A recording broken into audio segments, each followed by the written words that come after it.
ॐ नमस्ते अस्तु भगवन् विश्वेश्वराय महादेवाय त्र्यम्बकाय त्रिपुरान्तकाय त्रिकाग्निकालाय कालाग्निरुद्राय नीलकण्ठाय मृत्युञ्जयाय सर्वेश्वराय सदाशिवाय श्रीमन्महादेवाय नमः।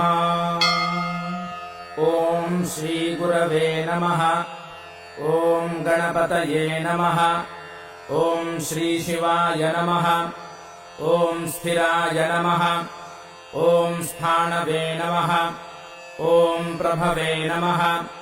ॐ भीमाय नमः। ॐ प्रवराय नमः।